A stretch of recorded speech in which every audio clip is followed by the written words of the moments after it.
Morning students. Today we will be starting our new chapter which is Plant Kingdom. This is the third chapter of our textbook of biology of class 11th, and today in this chapter we will discuss about the classification system.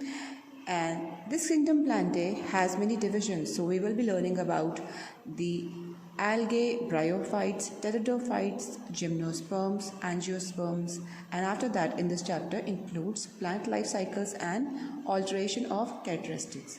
So as we have studied in the 5 kingdom classification given by Whittaker, it classified these kingdoms into 5 kingdoms, these organisms into 5 kingdoms, okay, which is kingdom Monarch, kingdom Protista, kingdom Fungi, kingdom Plantae and kingdom Animalia. So we have already discussed about kingdom Monarch, Protista and Fungi. So in this chapter we are discussing about kingdom Plantae. Now kingdom Plantae is so vast that we have dedicated the whole chapter to this kingdom Plantae, and in this chapter we will be studying about all the features of Plantae and how are the characteristics of Plantae and what is the classification system.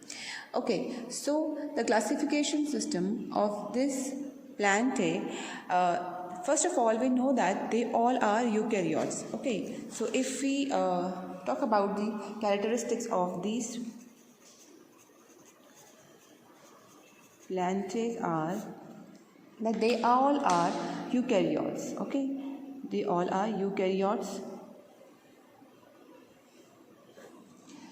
Now when we say about eukaryotes, it means that eukaryotes are the organisms which have a specific membrane bound cell organelles and distinct nucleus. Okay, then they all are multicellular, that means they contain multi cells.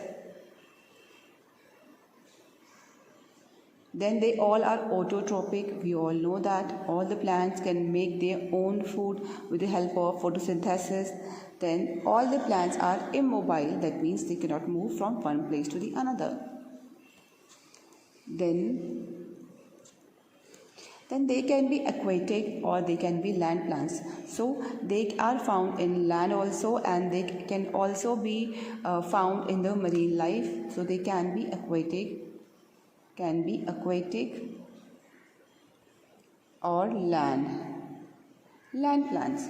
Okay, then in all these organisms which comprise of kingdom Plantae, they have cell wall. Okay, that means cell wall is present. And if we talk about the examples, it could be trees, herbs, shrubs, and even algae. So there are many many organisms which are part of these herbs, shrubs and other things comes under this kingdom Plantae.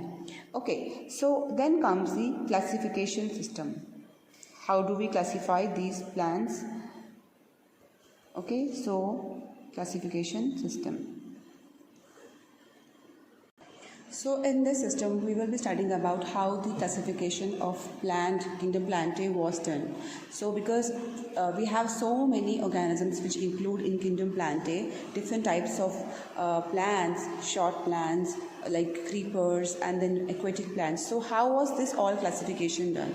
So this classification was done by 3 different system bases. Number 1 is artificial system of classification.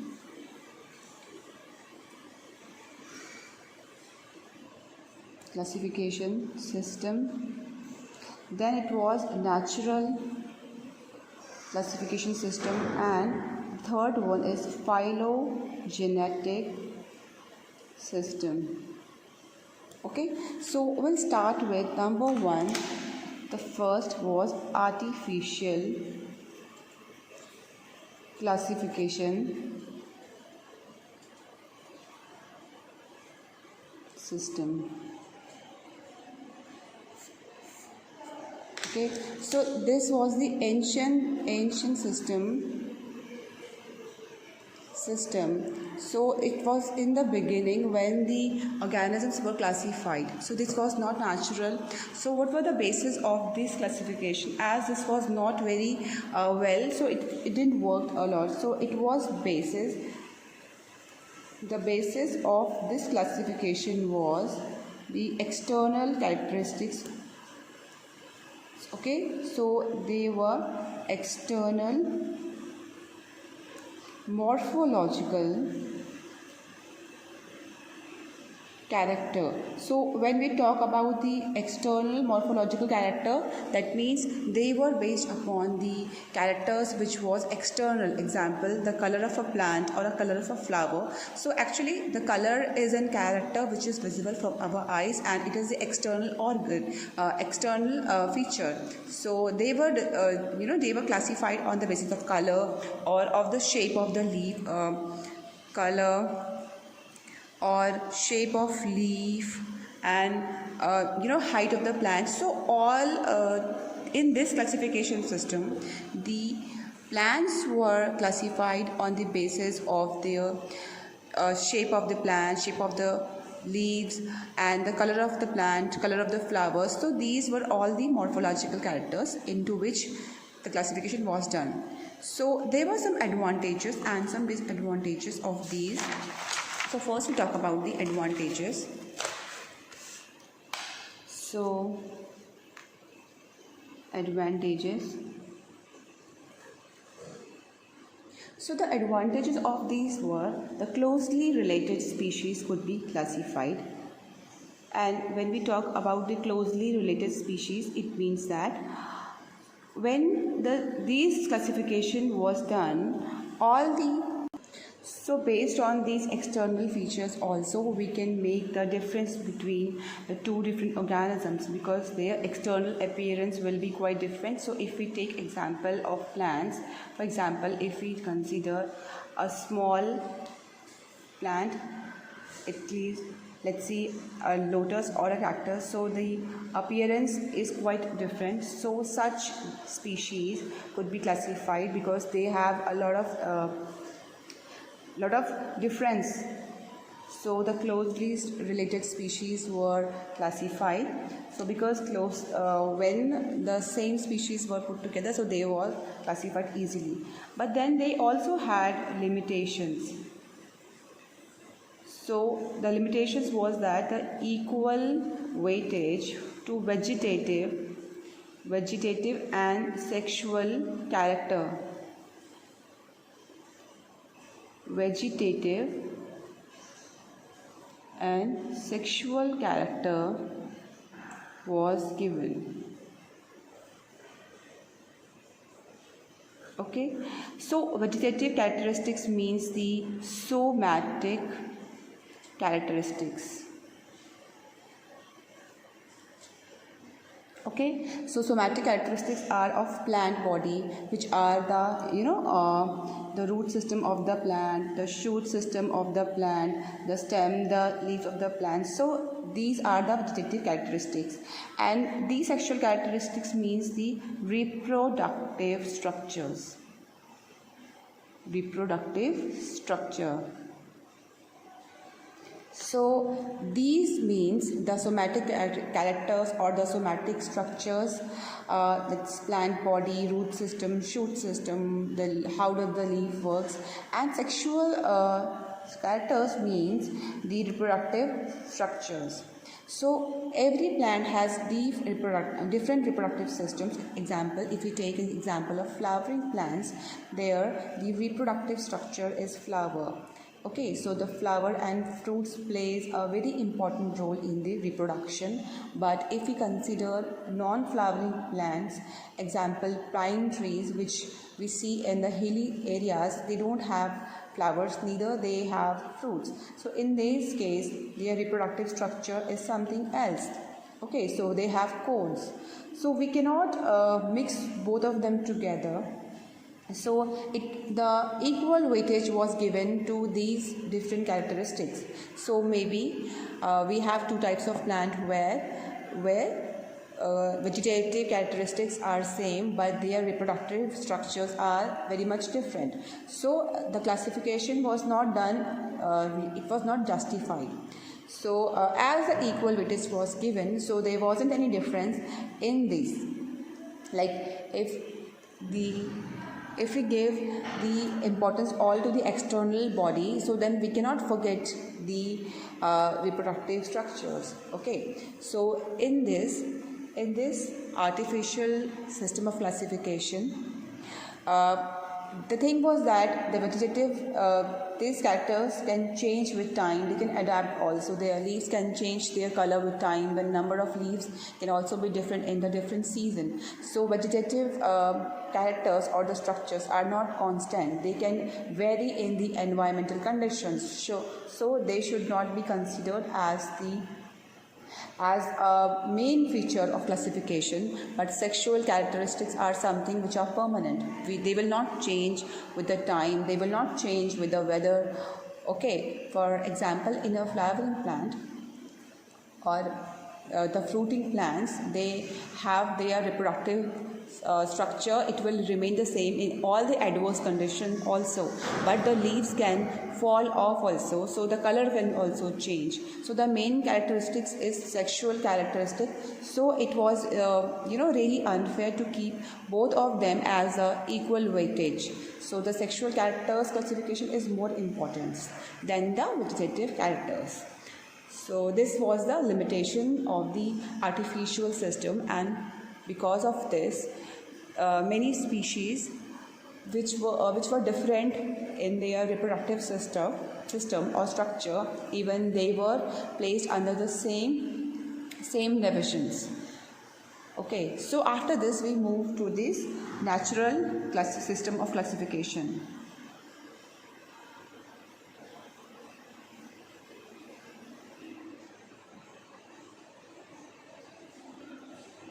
Okay, so natural classification system. So as we know that the artificial classification system didn't had it had many limitations. So the major limitation was this, that the equal weightage was given. So this was not very well considered. So after this came the natural classification. So these natural classification, the basis of these classification are external as well as the internal characters. So in the artificial system, everything was on the external structure. So in this, they were external as internal characters of classification. So that means it was something better than the artificial system, as it was not very well, it was failed somehow, but it was the primitive classification system, so we account it also. So now what kind of basis? That means the external as well as internal characters. Okay, so in this, not only the external characters, that means the color of the flower, the height of the flower, the shape of the leaves, so they were considered, but along with this, the internal characters, that means the reproductive characters, was also considered. So this was anyway a better mode of classification system. So there were many advantages. So it overshadowed the limitations of artificial system. So as it was better than that, so it definitely overshadowed the limitations of the artificial system. And it also established a relationship between organisms. So when we actually start classifying the organisms, so when we study the similarities between different organisms, then we see that they have some relationship or some similarities. So we see that they are related to each other, and we find a relationship. So it also established a relationship between the organisms in this natural classification. For example, a tiger and a lion. So we see that a lion a tiger and a cat. So we see that there is a similarity in tiger, lion and cat. So but all these are three different organisms, still they share a lot of similarities. So looking at those similarities, so they also show some external characters and some internal characters. So a tiger, a lion and a cat are they are closely related as we compare a tiger and a dog. So they are little different. So this showed a relationship. So these were the advantages. Okay, and then also there were some limitations of these characteristics. So the limitation were that the closely related organisms can differ in important properties. So even when we have some relationship, but the closely related organisms have a lot of similar external character and a lot of this similar internal character, but even then we can say that they also have many different properties. So one of the best example would be the pathogenic bacteria and a non-pathogenic bacteria. So both of them are bacteria, but they differ. So some of them are causing infection and some of them will make us ill. Property. So example, as their habitat, their mode of nutrition will be same, and their life cycle will also be same, but the difference will be that they will be pathogenic and the other will be non-pathogenic. So behavior wise they will be different. So this system of classification could not differentiate between two types of bacteria, which is pathogenic or non-pathogenic bacteria. Okay, so that was the one important limitation of the natural system of classification. So after this we move to the next classification, which is the phylogenetic classification. Okay, so phylogenetic classification. Okay, classification. Okay, so as we have just read about the natural classification, so this natural classification was quite well, it was better than the artificial system of classification. Okay, but it was also not very well because it didn't classify these limitations. Like example, it could not classify between two same organisms which could have different behavior. Okay, so then it's the even better mode of classification, which is called as the phylogenetic system of classification. So phylogenetic, this is a word philo means a specific race or trait or tribe. Okay, so philo means specific race or tribe, and genetic, this genetic means the inheritance or characters. Okay, so these phylogenetic is made up of a word phylogeny.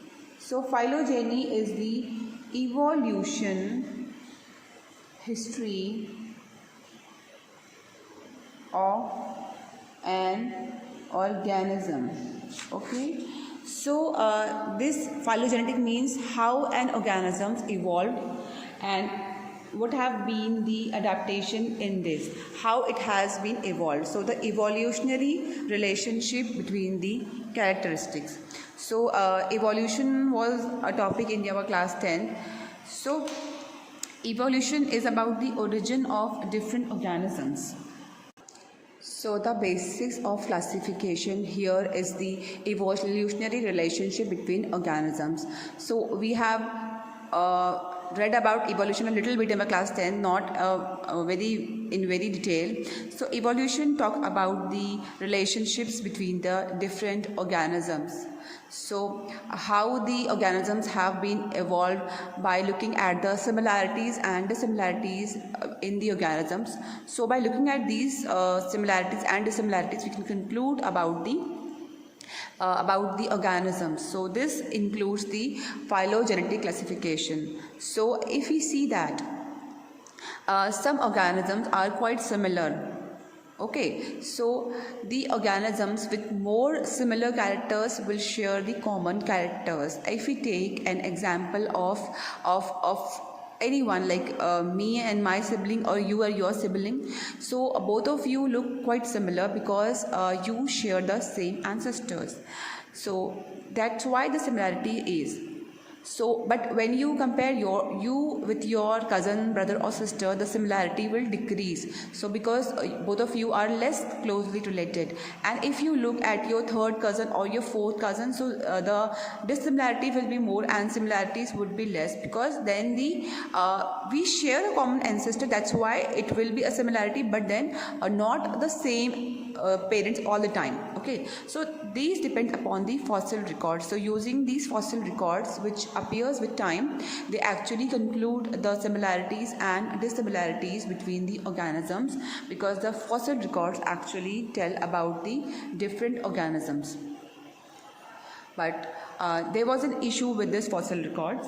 With time, the new fossil records appear. So when the new fossil records appear, so whatever was concluded in the previous conclusion, it changed. So there was a problem to this. So because over the period of time the fossils were changing, so this biology includes plants and animals, and it was seen that the biologist relies upon different structures, and the zoology, they depend upon the bony structure of the organisms.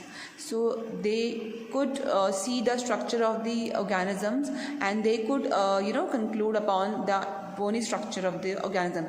But the botanist cannot reach to the origin of the plant just by looking at their structure. So they also put some other things to consider as in evolutionary characters. So they took the help of many other branches of science to derive the evolutionary relationship between the plants. So this classification system depends upon the information of different things, which is cytotaxonomy,